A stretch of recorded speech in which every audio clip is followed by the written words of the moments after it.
Match nul du FC Barcelone hier contre le Rayo Vallecano. Le Barça perd des points d'entrée contre le Rayo Vallecano en début de la Liga. Bienvenue les amis, on commence ce débrief avec la composition. Sur papier, c'est une composition alléchante et assez cohérente.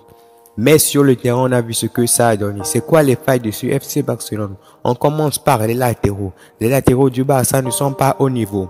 Araujo, de base, c'est un défenseur central. Il a beaucoup dépanné sur le côté, mais il est temps de le mettre dans de bonnes conditions. Hier, il a souffert. Il a beaucoup souffert. Il a été en difficulté. Parlons-en maintenant de Jordi Alba qui n'est pas au niveau. Ça fait quelque temps, Jordi Alba, il m'inquiète. Durant un match de 8e de finale de Ligue des Champions, ce Jordi Alba là, ça ne passe pas, ça ne passera pas. Il va falloir trouver une solution rapidement. Soit on fait un transfert pour lui trouver un concurrent qui va le pousser à augmenter son niveau, soit il faut mettre Baldé dans la danse, mettre les deux en concurrence. Offensivement, je trouve que nos alliés ont beaucoup essayé, mais ils ont manqué de précision. Surtout Rafinha. Dans les matchs de pré-saison, le mec était hyper précis, de la justesse technique, mais aujourd'hui on a vu beaucoup de déchets dans le jeu de Rafinha. Rafinha se précipitait, il voulait tout bien faire, il a presque tout raté. Bon, c'est une nouvelle recrue, donc il le faut un temps d'adaptation. Parlons maintenant du milieu de terrain. Je trouve ce milieu de terrain assez léger. Le milieu de terrain, Sergio Busquets, Pedri et Gavi. Selon moi, le milieu titulaire à la place de Gavi, ça doit être De Jong, parce que De Jong a l'expérience. Gavi, certes, a le talent, mais n'a pas pu résister à la pression. Aujourd'hui, il a été assez léger et assez discret. Je pense que Sergio Busquets aussi a fait un match moyen en première mi-temps, mais en deuxième mi-temps, c'est pas ça. Busquets qui retombe dans ce travers, très peu de verticalité, beaucoup de pertes de balles, c'est pas bien.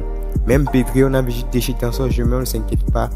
Avec l'enchaînement des matchs, il va retrouver toute sa justesse technique et tous ses éclats qui font des passes décisives hors normes.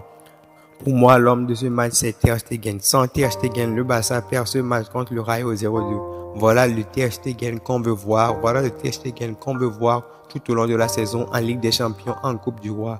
Il a été au niveau. C'est le Ter Stegen de 2015. Bravo à lui. Selon moi, c'est l'homme du match. Il y a beaucoup de flops dans ce match, mais on va pas trop en parler. Voilà l'essentiel, on va pas trop s'alarmer aussi. Le Rayo Vallecano est comme une équipe qu'on peut dire bête noire du Barça.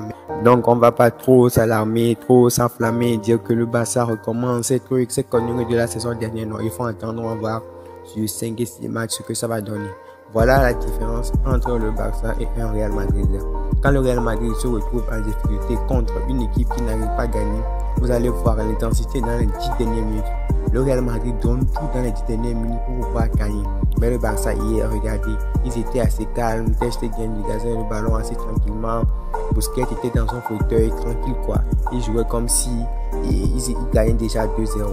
Voilà les amis, c'est tout pour le débrief d'aujourd'hui. En attendant de prochaines vidéos, portez-vous bien. Et si vous avez apprécié, n'hésitez pas à partager et à vous abonner.